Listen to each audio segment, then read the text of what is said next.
Okay, so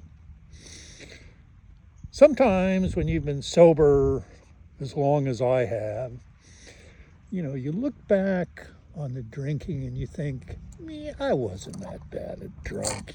I mean, sure, I was in padded cells and mental wards and halfway houses and living in alleys and hotels.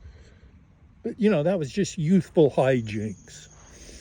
And, but then I remember the beer can beds. And beer can beds. I'll explain.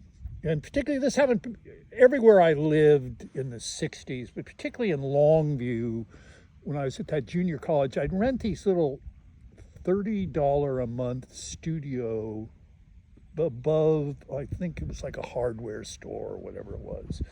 I remember the landlady was this old woman named Bessie.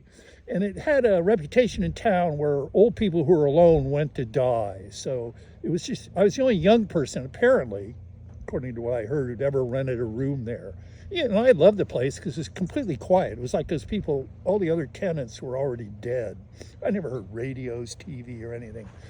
But I had this habit. I drank like, when I was in school, I said, I stuck to beer, no hard liquor. Well, some hard liquor. But so I drank 3 to 4 6-packs a day.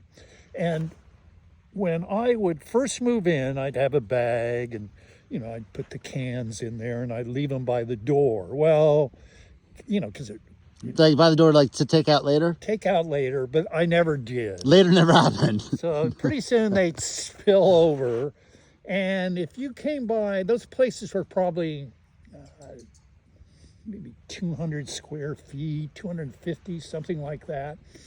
And gradually, the beer cans would begin to cover the entire studio.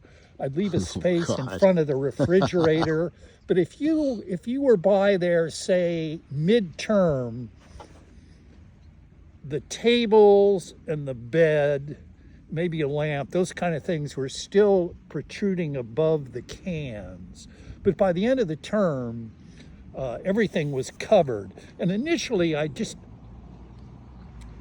the cans would pile up near the bed, but I'd have them piled on either side, but eventually they'd spill over.